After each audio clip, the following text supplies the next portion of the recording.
안녕하세요. 경기도에서 조그만 꽃집을 운영 중인 60대 엄마입니다.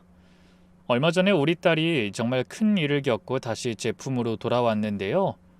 집안에 사람 한 명 잘못 들였다가 모든 걸 잃을 뻔한 끔찍한 경험을 했어요.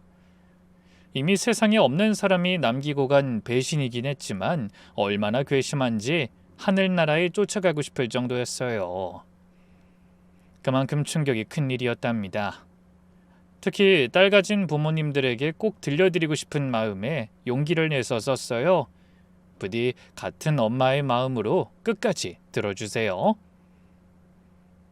저는 3년 전에 남편을 폐암으로 먼저 떠나보냈답니다. 그래도 감사한 건 남편이 평생 일군 건설회사 덕분에 지금까지 경제적으로는 여유롭게 살 수 있다는 거죠. 남편은 맨 땅에서 중견 건설회사 회장까지 올라간 사람이었어요. 아직도 병원에서 남편의 마지막 모습이 눈에 선해요. 여보, 나 없어도 당신이랑 우리 딸 절대 고생 안 하게 해놓을게. 췌장암 말기 판정받고 9개월 투병하는 동안 남편은 재산 정리에만 매달렸어요. 변호사 불러서 유언장 작성하고 세무사 만나서 상속세 절세 방안도 짜고 회사 임원들 불러서 인수인계하고 정말 마지막 순간까지도 가장이었죠. 그 약속대로 남편은 모든 재산을 저와 딸에게 남겨주고 떠났답니다. 남편이 정리해준 작은 빌딩과 오피스텔은 월세만으로도 충분히 생활할 수 있을 정도였어요. 그래도 남편이 떠난 후 한동안은 정말 힘들었어요. 35년을 함께 산 사람이 곁에 없다는 게 이렇게 허전할 줄은 몰랐거든요. 하지만 옆에 딸이 있어서 힘을 낼 수 있었죠. 한동안 집에서 저랑 같이 지내줬거든요. 엄마, 이제 우리 둘이 의지하면서 지내면 되지. 내가 엄마한테 더 잘할게요. 남편이 떠나고 1년쯤 지났을 때였어요. 저는 집에만 있기 답답해서 건물 1층에 작은 꽃집을 열었답니다. 사실 돈을 벌려고 한 건 아니고 취미 삼아 시작한 거였죠. 꽃을 보면 마음이 편안해지더라고요. 그리고 남편도 생전에 그 이야기를 했었어요. 당신 꽃 좋아하니까 나중에 꽃집이라도 운영해봐. 집에만 있으면 병나. 그리고 가게를 연 지 얼마 안 됐을 때부터 한 청년이 우리 가게에 자주 들르는 거예요.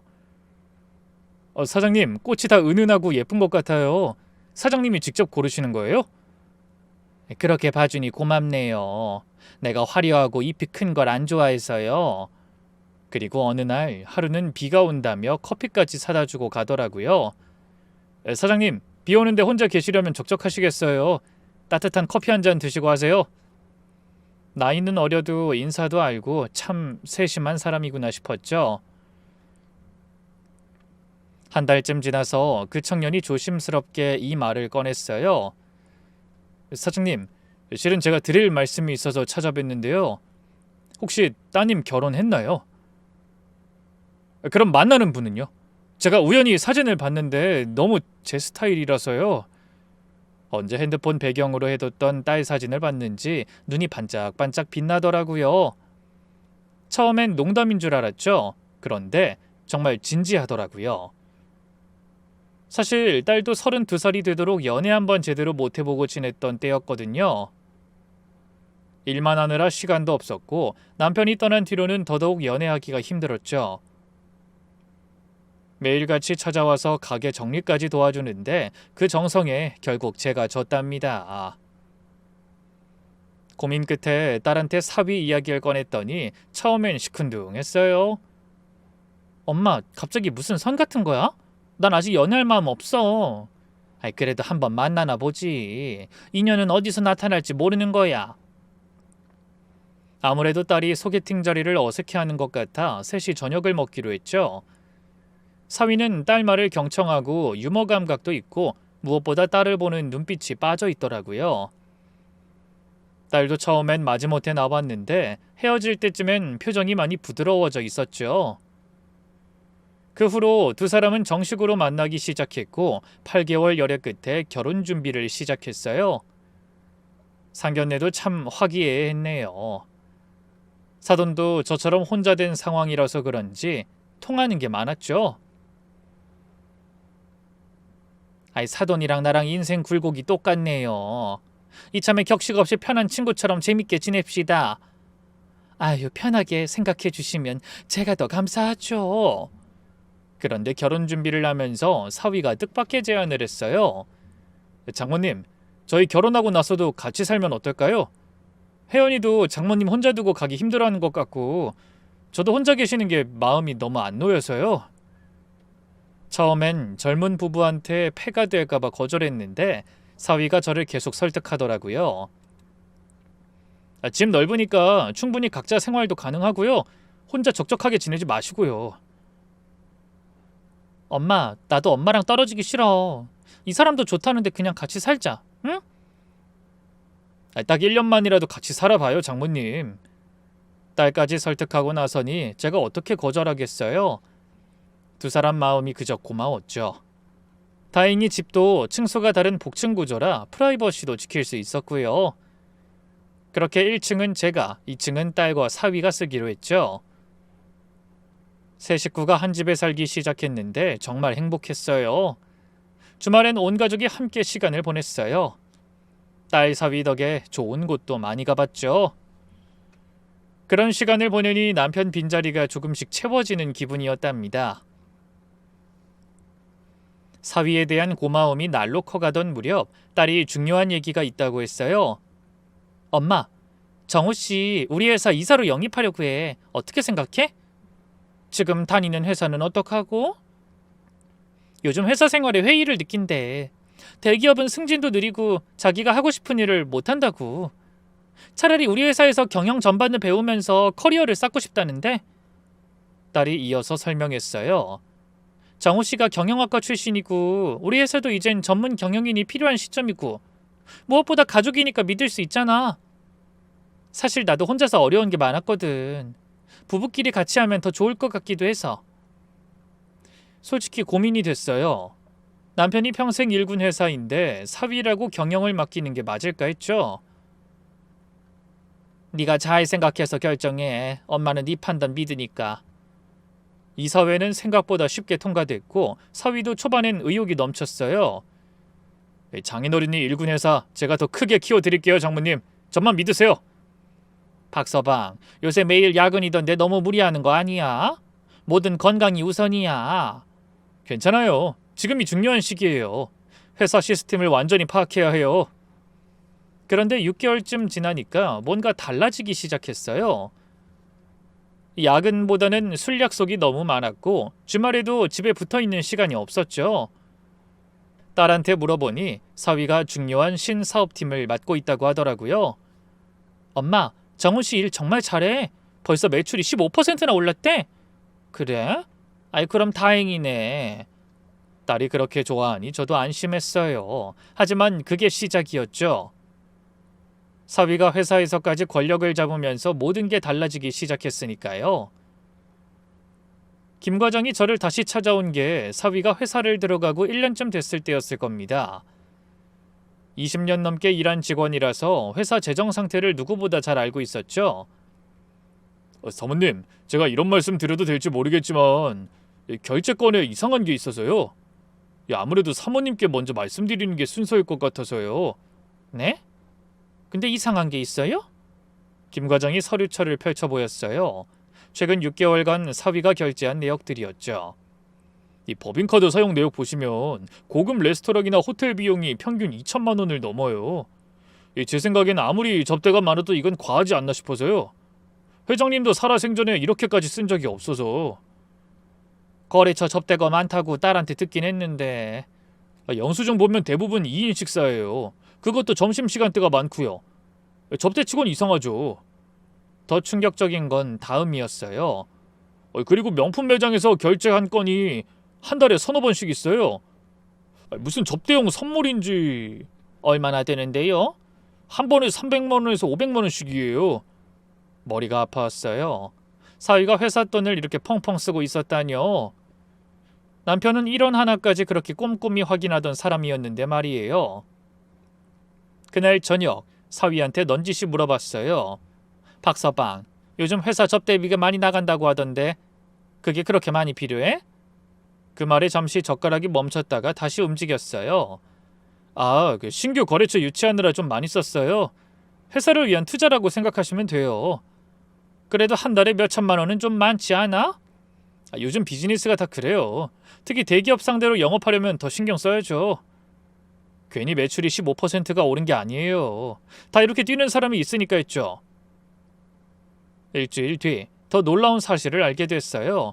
김 과장이 다시 찾아왔거든요.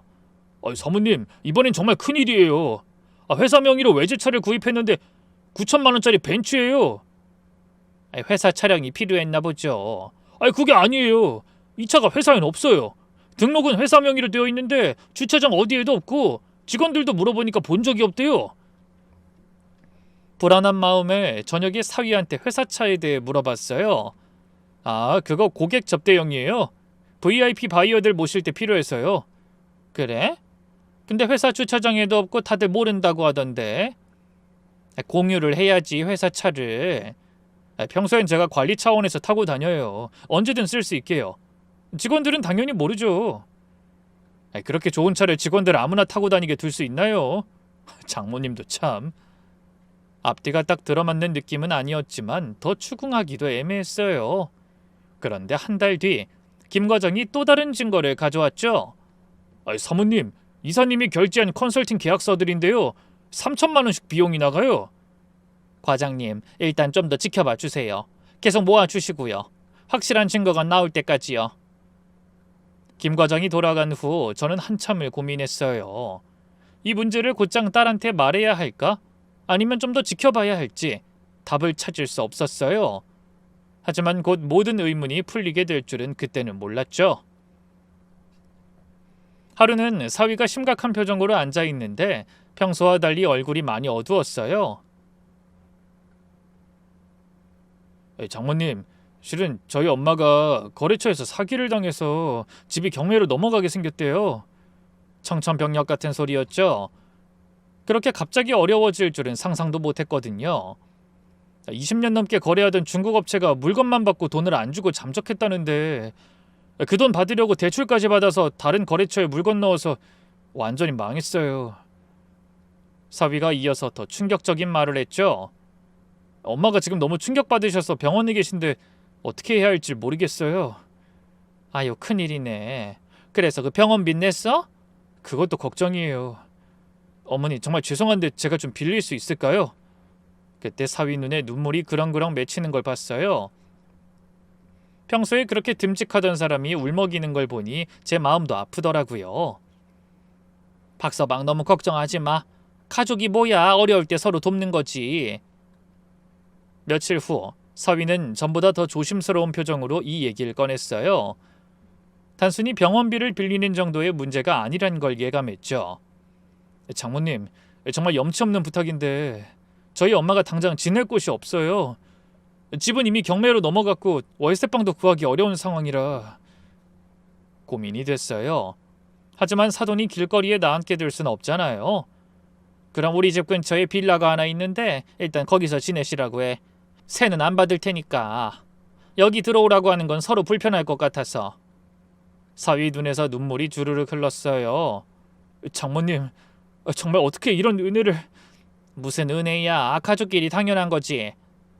사실 아까운 마음도 있었죠. 월 300만 원이면 적은 돈이 아니니까요.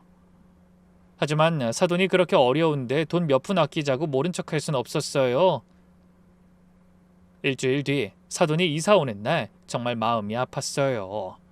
이삿짐이라고는 냉장고랑 세탁기 그리고 옷가지 몇 상자가 전부였거든요. 사돈, 정말 면목이 없습니다. 이렇게 저까지 신세를 지게 되다니. 사돈이 깊게 고개를 숙이는데 보기가 안쓰러웠어요. 이 일만 정리되면 얼른 집 구해서 나갈게요. 저한테 살 집까지 내주시고.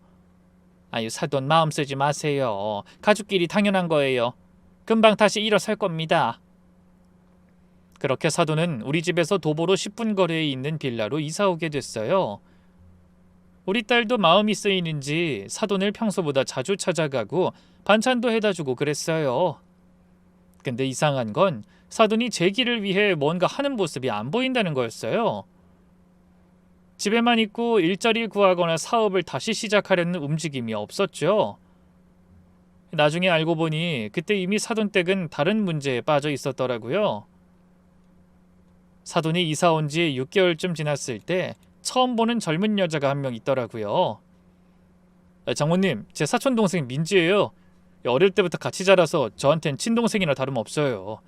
이번에 서울로 직장 옮기게 됐다고 왔어요. 안녕하세요, 사돈어른. 처음 뵙겠습니다. 정호 오빠가 항상 자랑하던 분들을 다 뵙네요. 새언니도 너무 보고 싶었어요. 사돈 처녀는 목소리도 나긋나긋하고 예의도 발랐어요. 대전에서 간호사로 일하다가 서울의 대학병원으로 자리를 옮겼다고 했죠. 그런데 사위가 유독 사돈 처녀를 각별하게 챙기는 게 눈에 보였어요. 민지야, 서울 생활 어때? 많이 힘들지? 너 너무 말랐다. 밥 좀 잘 챙겨 먹어. 괜찮아요, 오빠. 병원 일이 원래 어딜 가나 힘들어. 그래도 혼자 있으면 외로울 텐데 주말엔 우리 집에 자주 놀러와. 그런데 며칠 후에 사위가 저한테 뜻밖의 제안을 하더군요. 저희 어머니가 민지를 아무래도 서울에 혼자 자취하게 두기엔 불안할 것 같다고 이 기회에 같이 지내면 어떻겠냐고 하시네요. 어머니 생각은 어떠세요? 우리 빌라에서? 어머니랑 같이 지낸다는 거지?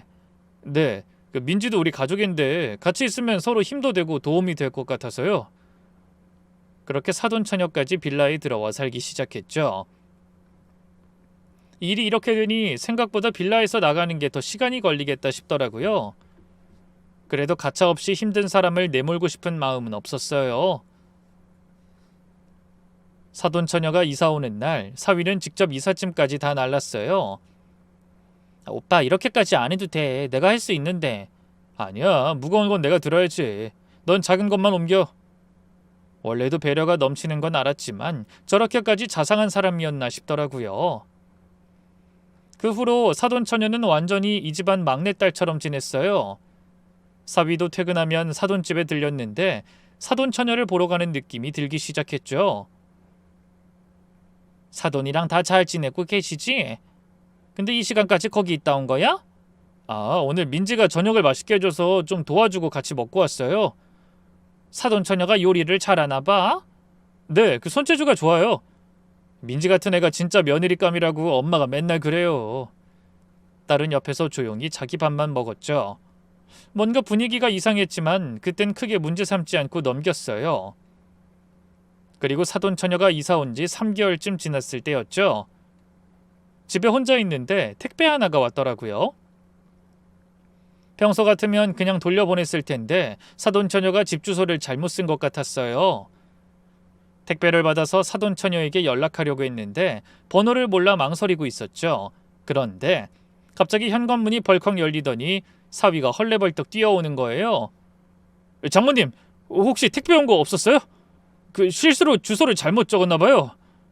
안 그래도 방금 뭐가 왔는데 사돈 처녀가 주소를 잘못 적었나 봐?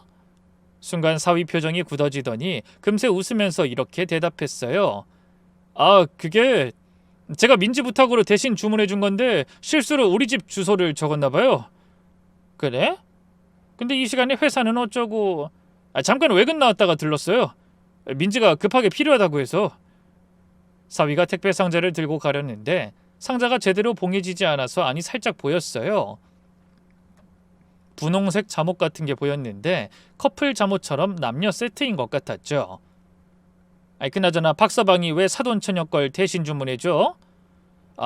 민지가 인터넷 쇼핑을 잘 못해서 제 카드로 결제하고 나중에 현금으로 받기로 했어요. 젊은 사람이 그런 걸 못한다고? 사위가 너무 급하게 나가는 뒷모습을 보면서 저도 모르게 고개를 갸웃거렸죠. 그날 저녁 딸한테 넌지시 물어봤어요. 혜연아, 혹시 사돈 처녀 남자친구 있대? 글쎄, 들어본 적 없는데. 왜 엄마? 아니 그냥 예쁜 애가 혼자 있기 아깝다 싶어서. 그 택배 사건이 있고 얼마 지나지 않아 또 이상한 일이 생겼죠. 아침 7시쯤에 동네 공원을 산책하고 있는데 동네 사는 7살 준호가 저한테 달려왔어요. 평소에도 부침성이 좋은 애라 사람들에게 말을 잘 거는 애였어요. 할머니! 할머니! 어머 준호야, 강아지 산책 나왔구나. 네, 우리 아빠랑요. 아빠는 저보다 달리기 느리거든요. 저기 있어요. 준호가 가리킨 곳을 보니 뒤에 준호 아빠가 강아지 줄을 잡고 걸어오고 있더라고요. 그런데 갑자기 준호가 눈치를 힐끗 보더니 이런 말을 하는 거예요. 할머니, 저요 비밀 하나 알고 있는데요. 알려줄까요? 그래, 알려주라. 할머니가 비밀 꼭 지킬게. 약속. 그게 뭐냐면요, 어제 정우 삼촌이요 여기 있었는데 제가 삼촌 봤어요. 아이들은 본 걸 그대로 말하는 순수함이 있죠. 전 그냥 웃으면서 머리를 쓰다듬어 줬어요. 근데 삼촌이 다른 아줌마랑 뽀뽀했어요. 이렇게 꼭 안기도 하고요. 어? 뽀뽀? 순간 가슴이 철렁했어요.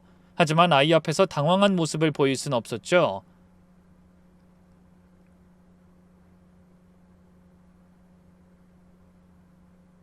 준호야, 새벽이라 어두워서 잘못 봤을 거야. 아니에요. 아빠가 이 시간에 둘이서 뭐 하는 거야 이러면서 막 엄마한테도 말해줬는데. 당황한 준호 아빠가 뛰어오더니 아이를 말리더라고요. 그런 얘기하는 거 아니야. 얘가 뭘 잘못 보고 한 소리예요. 인사하고 가자.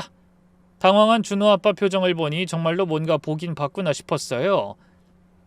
전 그대로 벤치에 주저앉았어요. 다리에 힘이 풀렸거든요. 사위가 요즘 들어 새벽 운동을 자주 나간다곤 했는데 그런 것까지도 다 의심스럽기 시작했죠. 그날 저녁 퇴근하고 온 사위에게 떠보듯 물어봤어요. 박서방, 요즘도 새벽 운동 나가나? 네, 요즘 접대가 많다 보니까 체중이 늘어서 관리해야 될 것 같아서요. 아니, 그 어제 준호네가 새벽에 누구랑 있는 걸 봤다고 하던데? 순간 사위 손에 들고 있던 컵이 살짝 흔들렸어요. 그리고 태연하게 웃으면서 대답했죠. 가끔 마주쳐요. 귀여운 녀석. 그 집은 왜 애를 데리고 새벽부터 다니는지 모르겠어요. 장모님, 혹시 이거 보셨어요? 회사 동료가 보내준 영상인데 너무 웃겨요. 사위는 화제를 돌리려는 것 같았어요. 더 묻지 않았지만 마음속에 작은 의심이 생겼죠. 딸에게 말해볼까 하다가도 입이 떨어지지 않더라고요. 행복한 결혼 생활을 깨트리고 싶지 않은 마음이 가장 컸습니다. 하지만 그 후로도 가끔 사위가 새벽 운동을 간다고 할 때면 준호 말이 떠올랐어요. 그리고 슬슬 다른 이상한 점들도 눈에 띄기 시작했죠. 추석이 다가오자 딸 시댁 식구들까지 모두 우리 집에 모이게 됐어요. 딸은 며칠 전부터 정성껏 음식을 준비했는데 한 상 가득 차려내더라고요. 대견하게 쳐다보고 있는데 사위가 커피를 마시면서 한마디 툭 던졌어요. 당신도 요즘 살 좀 붙은 것 같다? 팔뚝이랑 허벅지 봐. 난 잘 모르겠는데. 아니야, 확실히 볼살도 올라왔어. 민지 봐, 매일 야근하면서도 몸매 유지하잖아. 예전엔 그래도 조심하는 기색이 있었는데 대놓고 딸과 사돈처녀를 비교했죠. 한 번은 주말에 가족끼리 외식을 하러 갔는데 딸이 새로 산 원피스를 입고 나왔어요. 화사한 꽃무늬 원피스였는데 제가 보기엔 정말 잘 어울렸거든요. 어머, 화사해 보인다. 색이 너무 잘 어울려. 그 스타일은 날씬한 사람이 입어야 예쁘지. 당신은 좀 통통한 편이라 안 어울린다. 내가 통통해? 솔직히 결혼하고 살 많이 쪘잖아. 민지 같은 몸매가 입어야 할 옷인데. 더 빼고 입어. 그날 외식하는 내내 딸이 거의 말을 안 했어요. 충격적이었던 건 어느 날 밤이었죠. 사위가 핸드폰을 보다가 갑자기 감탄사를 내뱉더라고요. 우와, 대박이다, 대박! 뭐가? 민지가 병원 송년회 때 드레스 입은 사진 올렸는데 완전 여신이야. 봐봐. 딸이 핸드폰을 슬쩍 밀어내면서 안 보고 싶은 눈치였어요. 이런 스타일 너도 한번 도전해봐. 민진 머리보다 다 소화하네.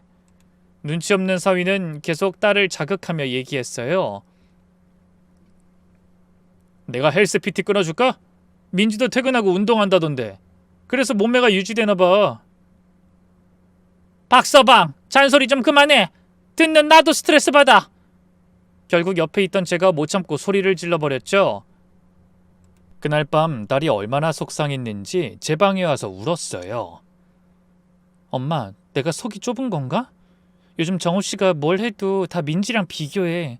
처음엔 농담인 줄 알았는데 갈수록 더 심해져. 딸이 흐느끼면서 말을 이었어요. 나보다 살쪘다, 화장이 진하다, 요리가 맛없다, 센스가 없다 그러면서 맨날 민지는 이렇다, 민진 저렇다. 나 뭐가 그렇게 부족해? 왜 남편한테 이런 말을 들어야 해? 그 말에 제가 딸을 꼭 안아줬어요. 부족한 거 하나도 없어. 엄마 눈엔 네가 최고야. 딸을 달랬지만 사실 직감으로 알고 있었어요. 그건 단순한 비교가 아니라는 걸. 남자가 다른 여자에게 마음이 갔을 때 보이는 전형적인 행동이었죠. 사위의 비교가 계속되면서 사돈처녀 태도도 달라지기 시작했어요. 처음엔 조용하고 예의 바른 아가씨였는데 어느 순간부터 뭔가 당당해지더라고요. 새언니, 정우 오빠 매운 거 잘 못 먹는 거 아세요? 청양고추 너무 많이 넣으신 것 같은데. 사실 오빠 위가 약하거든요. 어릴 때 한약도 많이 먹었는데 모르셨던 건 아니죠? 그때부터였어요. 사돈처녀가 딸을 대신해 은근슬쩍 아내 역할을 하기 시작한 시점이요. 어느 날은 제가 거실에 나갔더니 사돈처녀가 뻔뻔하게 넥타이를 매주고 있더라고요. 아, 사돈어른, 그게 아니라요. 오빠가 넥타이 매는 걸 어려워해서요. 자넨 그런 걸 아내한테 말해야지. 너무 둘이 붙어있는 거 보기 안 좋아. 출근 준비한다고 바빠서 민지가 센스가 있어서 넥타이도 골라줬어요.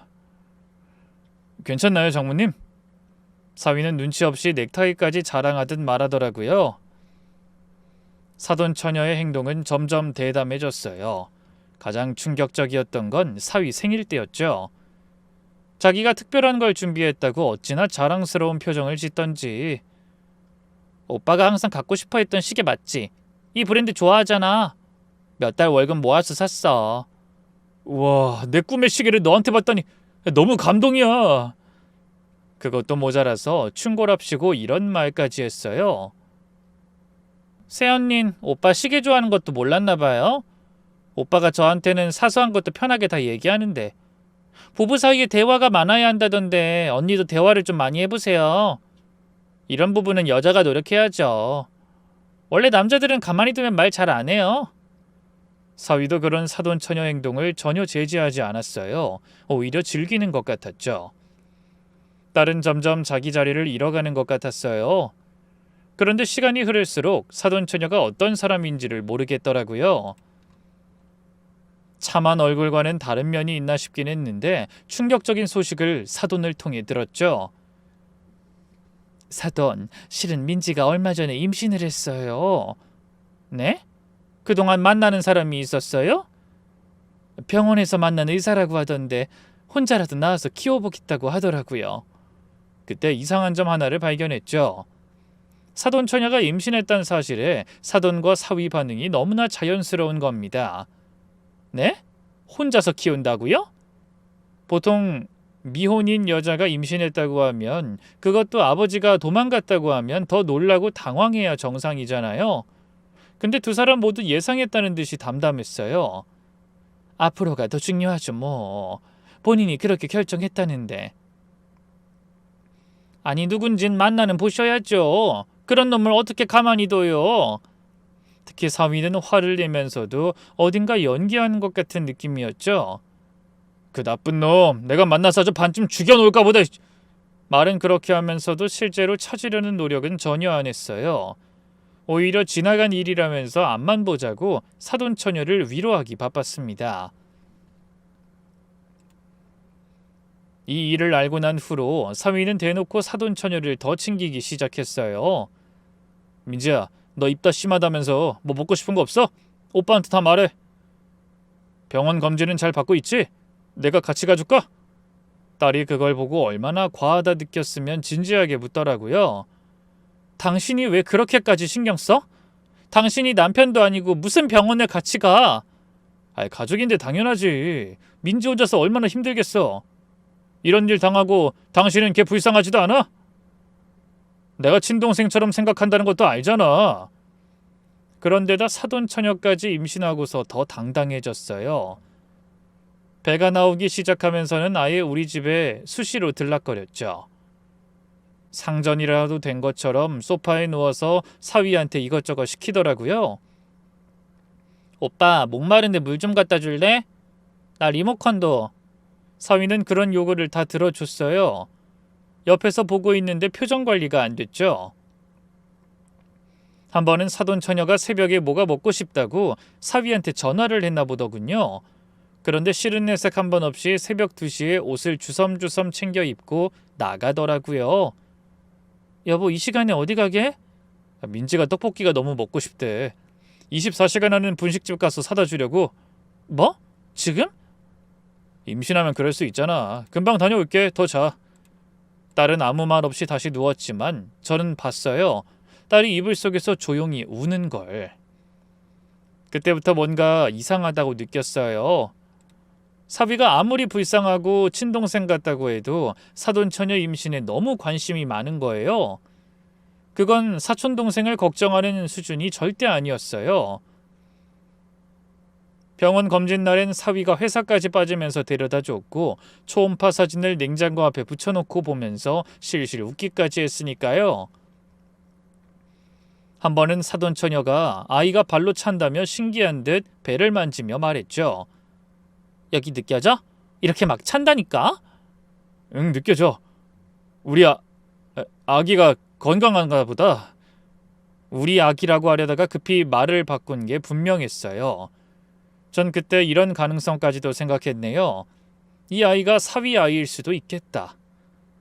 모든 진실이 밝혀진 건 정말 우연한 계기였어요. 세상 좁다는 말이 맞더라고요. 어느 날 사돈하고 같이 백화점에 쇼핑을 갔어요. 식품관에서 이것저것 고르고 있는데 어떤 여자분이 사돈을 보고 인사하더라고요. 어머, 정우 엄마 아니야? 나야, 나 은준의 반찬. 예전에 같은 동네 살았던. 그런데 사돈 표정이 순간 굳더니 고개까지 돌리더라고요. 아, 전 잘 모르겠네요. 정우 엄마 맞는데? 맨날 정우랑 그 여자애 데리고 우리 가게 자주 왔잖아. 사람 잘못 보신 것 같네요. 죄송합니다. 그러면서 제가 혹시나 들을까 싶은지 저를 끌고 가려고 하더라고요. 저는 일부러 그 일을 다시 한번 물었어요. 사돈, 아는 사람이에요? 아까 보니 정우 이름까지 다 아는 것 같던데. 고향에서 좀 알던 사람인데 여기까지 와서 연락하기 피곤해서요. 이상했어요. 그렇게 모른 척할 이유까지는 없다고 생각했죠. 찔리는 게 있는 사람이 아니고서는. 사돈, 잠깐만요. 화장실 좀 다녀올게요. 저는 화장실 가는 척하다가 그 여자분을 쫓아갔어요. 다행히 멀리 가지 않았더라고요. 저기 잠깐만요. 아까 저희 사돈 아신다고 하셨죠? 네, 그런데요. 누구신지. 그 여자분이 저를 한번 쓱 훑어보더라고요. 아, 저는 정우랑 동네에서 가까이 사는 사람인데 이런저런 소문이 많아서요. 아까 말씀 중에 정우랑 어떤 여자애라고 얘기하셨는데 그게 누구예요? 20대 초반부터 같이 살던 애 있었거든요. 이름이 뭐였더라? 민정인가? 아, 민지였다. 그 이름을 듣는데 설마 했던 것들이 딱 맞는 기분이었죠. 그러면서도 무서웠습니다. 제발 설마 하는 의심으로 이 모든 게 끝나길 바랬거든요. 둘이 같이 살았다고요? 언제부터요? 네, 말이 많았어요. 정우개가 20살도 안 됐을 때부터 집에 갑자기 여자애를 데리고 들어와서 동거부터 시작했거든요. 사람들 눈치도 안 보고 막무가내였어요. 도저히 믿을 수 없어 사위 사진을 핸드폰에서 찾아 보여줬죠. 지금 말씀하신 정우가 이 사람 맞나요? 맞네, 그대로다. 정우는 지금 어떻게 지내요? 사고 안 치고 잘 사나 모르겠네. 저 아시는 것 있으면 다 말씀해 주세요. 제 친구 딸이 정우랑 잘 돼가고 있어서요. 제가 손까지 잡고 애원하자 그분도 모든 걸 얘기해 주려고 마음을 먹은 것 같았죠. 잘 알아보라고 하세요. 정우가 인상은 좋은데 속을 모를 애예요. 그때 결혼식까지 올렸다고 들었는데. 아, 그게 정식은 아니고 둘이서 사진관에서 사진 찍었어요. 내 동생 친구가 사진관에서 잘 알죠. 근데 혼인신고를 안 하고 그냥 살더라고요. 10년 가까이 돼도 그러고 있으니까 이상하게 생각하긴 했죠. 여자분이 계속 과거를 떠올리면서 말했어요. 정우 엄마가 처음엔 반대하더니 어느 날부턴가 딸처럼 끼고 다니더라고요. 이 소문엔 그 여자도 문제가 많다 그러던데 뭐 꽃뱀이라고도 하고 빚이 있다 그랬나? 제가 떨리는 손으로 사돈처녀 사진을 보여줬어요. 맞아요, 이 사람. 어머, 아직도 만나나 봐요? 둘이 참 오래도 붙어 다니네.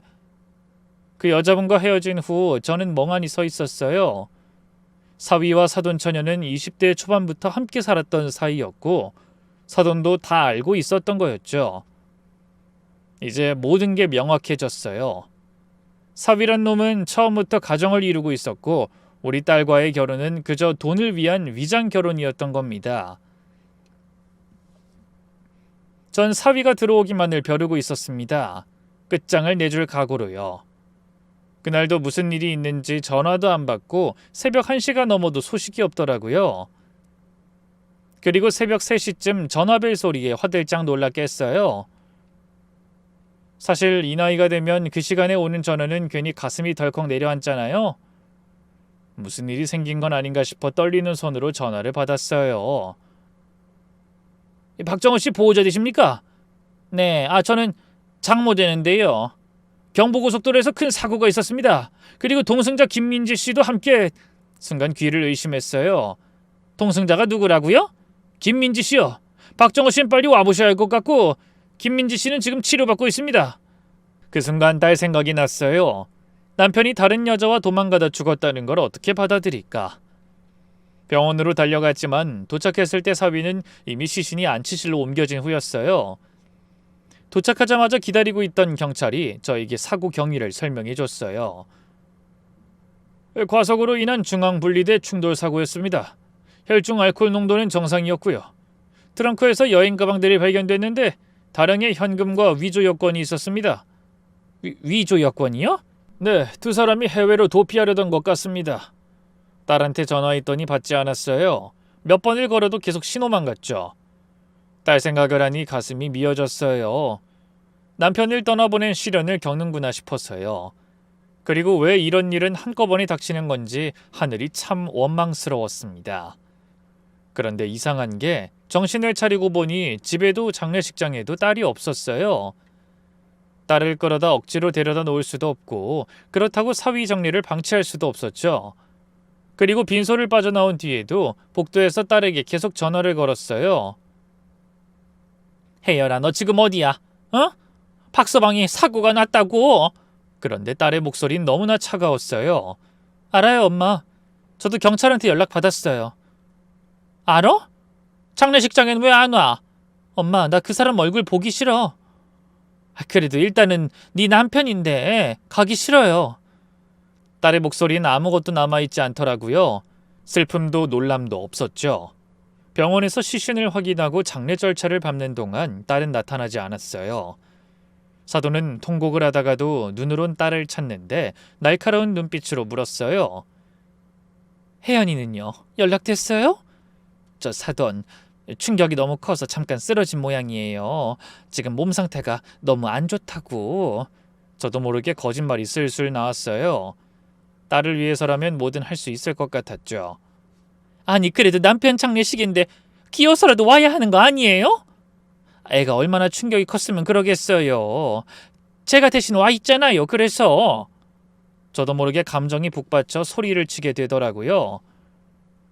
그래도 마지막 가는 길인데. 사돈은 콧배기도 안 비치는 딸이 얼마나 미운지 밤새 저를 원망하는 눈빛으로 쳐다봤어요.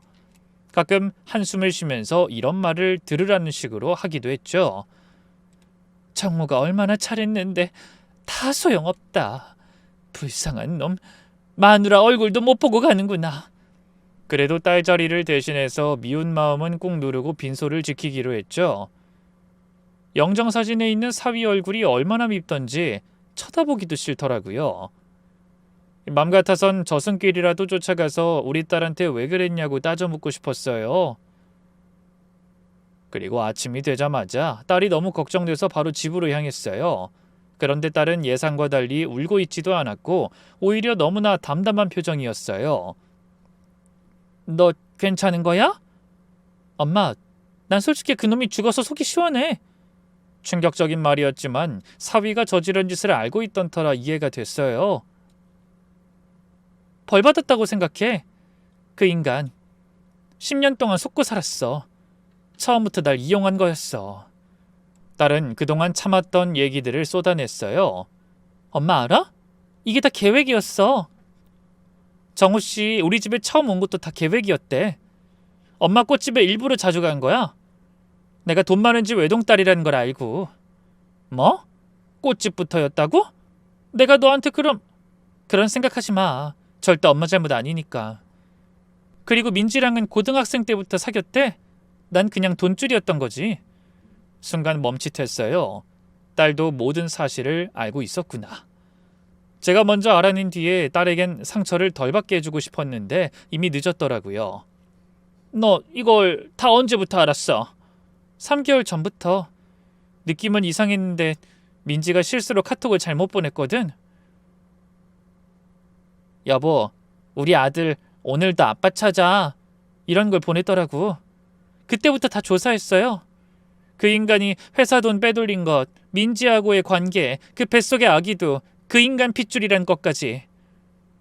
배신이 정말 끝도 없더라. 딸이 냉소적으로 웃었어요. 더 웃긴 건 정호 씨가 민지한테도 거짓말했다는 거야. 곧 이혼할 거라고 했대. 그러니까 애도 가진 거였고. 그런데 10년이 지나도 이혼 안 하니까 답답했다나? 그래서 일부러 우리 동네로 이사 오고 내가 먼저 이혼하게 만들려고 했대.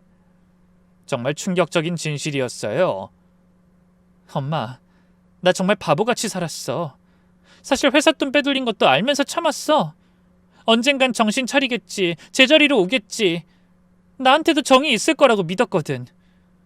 근데 어떻게 마지막까지 이렇게 가까이에서 날 속였을까?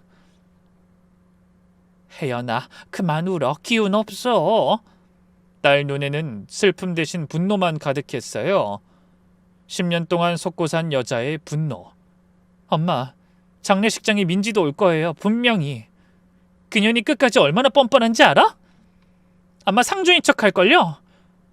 나랑 지내는 내내 내 자리가 자기 거라고 생각했잖아. 아이, 그래도 설마. 내가 안 가는 이유가 그거예요. 그년 얼굴 보면 내가 무슨 짓을 할지 몰라서. 딸이 서럽게 울기 시작했어요.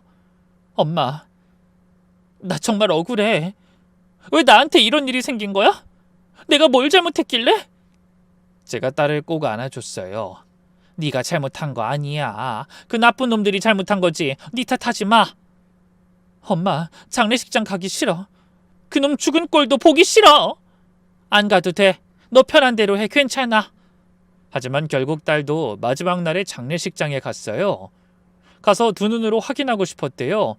정말로 그놈이 죽었는지 말이죠. 얼마나 속이고 당했으면 그것조차 딸은 또 속임수가 아닐까 하는 생각도 했다더라고요. 그리고 장례식장에 도착했을 때 이미 분위기가 이상했어요. 조문객은 거의 없고 사돈하고 친척 몇몇만 있었죠. 그런데 갑자기 입구 쪽이 소란스러워졌어요. 임신 중인 그 여자가 온 거예요.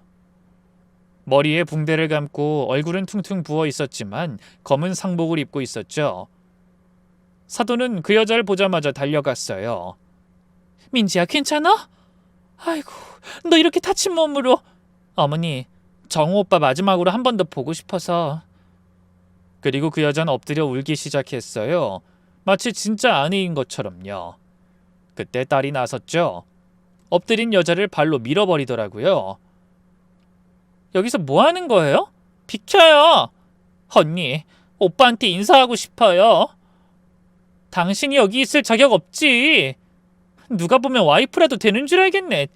그 말에 사돈은 버럭 화를 냈어요. 무슨 소리야? 민지도 우리 가족이야. 정우가 얼마나 친동생처럼 아꼈는데. 네, 너무 아꼈죠. 10년 동안 불륜 관계였으니까요. 순간 장례식장이 조용해졌어요. 여러분 다들 아셔야 할 것 같아서 말씀드려요. 정호 씨와 이 여자는 옛날부터 연인이었고 전 돈 때문에 이용당한 거예요. 뱃속에 있는 이 아이도 정호 씨 아들이에요. 가짜 친척 동생이라면서 온 집안이 절 속였고요. 죽은 이 인간은 제 아버지 회사에서 6억을 횡령해서 이 여자랑 도망가다가 죽은 거고요. 여기서 무슨 짓을 해도 되지 않나요? 조문객들이 웅성거리기 시작했어요. 그 여자는 울면서 고개를 숙이더니 빌더라고요. 미안해요. 정말 미안해요. 제가 오빠를 말리려고 했는데 갑자기 사고가... 딸은 그 모습에도 차갑게 말했어요. 이제 와서? 남편 뺏고 내 집에서 밥 먹고 잠도 자고 나한테 새언니라고 부르면서 그렇게 사람을 우습게 속였으면서 너희 참 재밌었겠다? 사돈은 그 와중에 정신을 못 차리고 딸을 밀치면서 이러는 겁니다. 그래, 민지가 내 며느리다. 어쩔래? 청우가 진짜 사랑한 여자라고. 이 허수아비 같은 게... 사돈도 아들 떠나보내고 혼이 다 나가서 잃을 게 없는 지경이었죠. 뭐? 그래? 처음부터 민지랑 결혼시킬 것이지 왜 날 속였어? 우리 아버지 재산 때문에? 어머니도 다 알고 계셨던 거잖아요. 난 그냥 돈줄이었으니까. 그래, 잘못했다. 하지만 정우도 이제 죽었잖아. 죽은 사람 앞에서 이러는 게 예의야? 그 순간 제가 폭발했어요. 10년 동안 쌓였던 분노가 한꺼번에 터져나왔죠. 예의요? 누구 앞에서 지금 예의를 말하는 거야? 사돈까지 왜 이래요? 우리 아들 가는 길에 10년이에요. 10년 동안 우리 딸 속이고 이용하고 돈만 빼먹었으면서 예의를 말해? 그리고 제가 상위에 있던 향로를 집어들었어요. 내가 사위를 얼마나 믿었는데! 우리 딸한테 직접 소개해주고 가족처럼 받아들였는데! 우리 그동안 당신 아들한테 부족한 거 하나도 없이 다 믿고 기다려줬어. 저 여자랑 그렇게 수상한 짓거리에도 다 참고 버텼다고!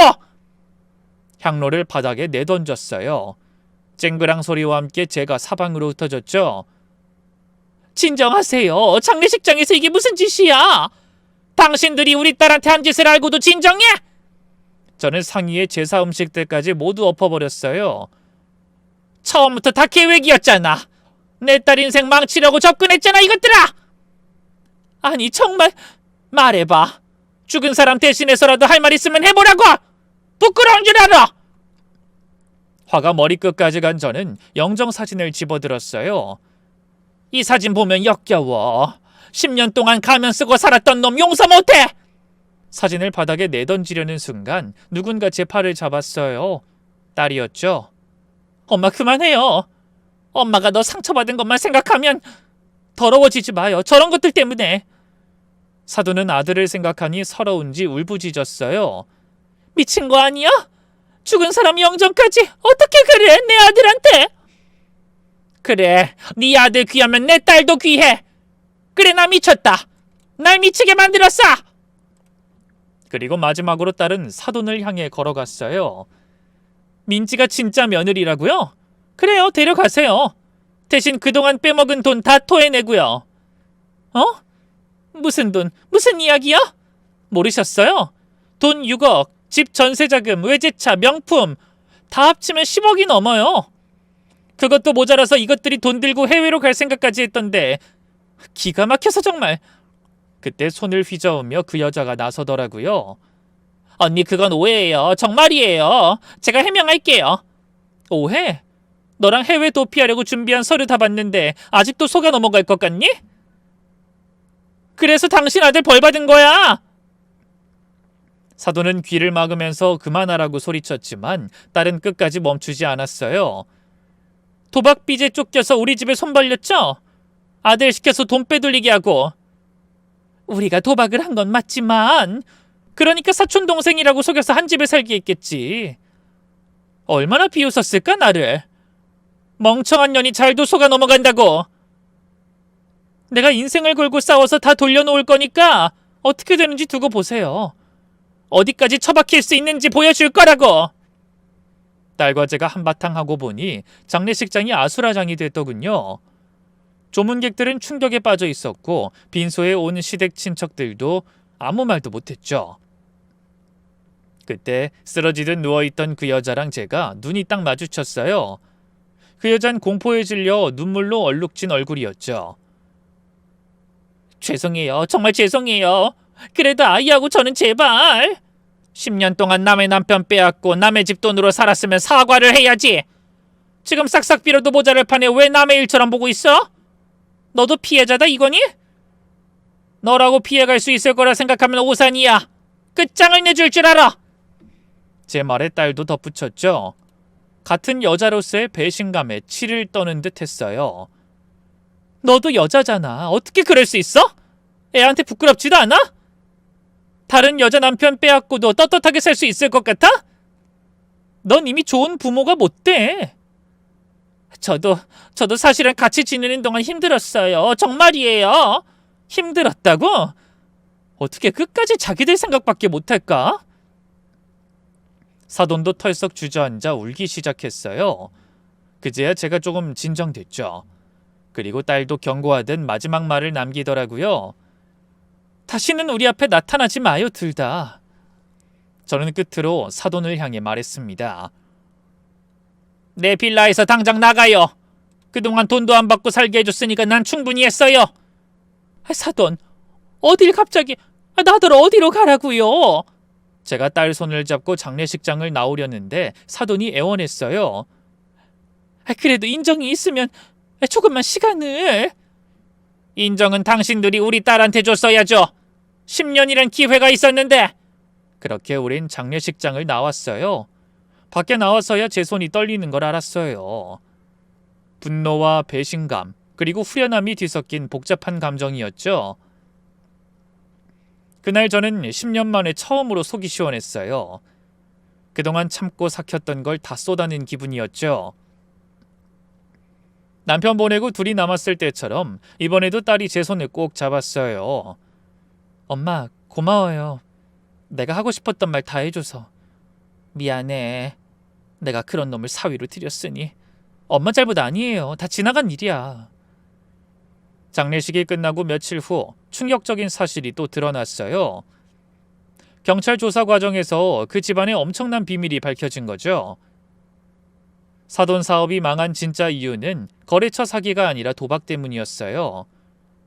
카지노에 빠져서 회사 자금까지 빼돌려 도박을 했다는 거예요.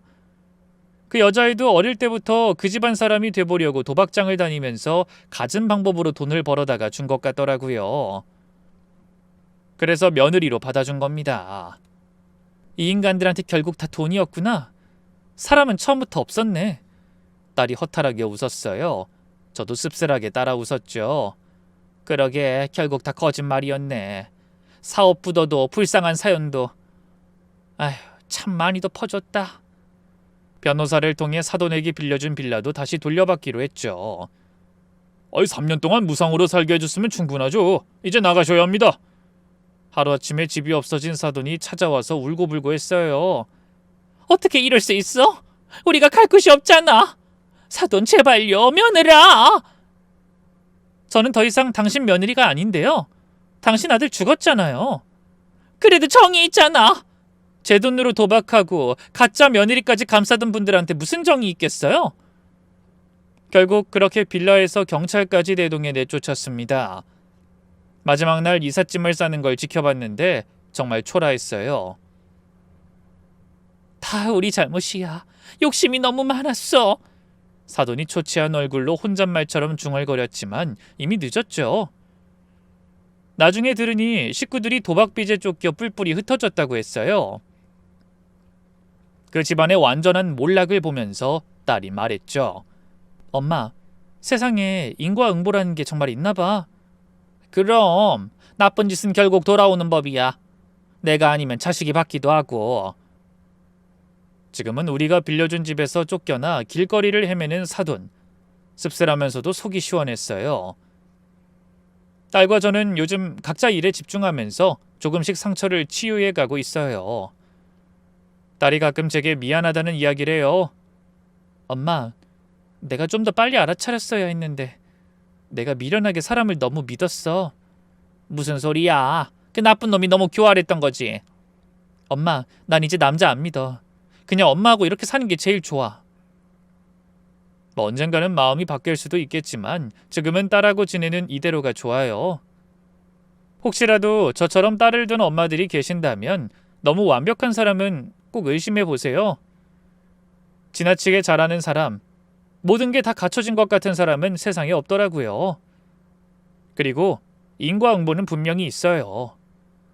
나쁜 짓을 하면 그 대가를 치르게 되어 있더라고요.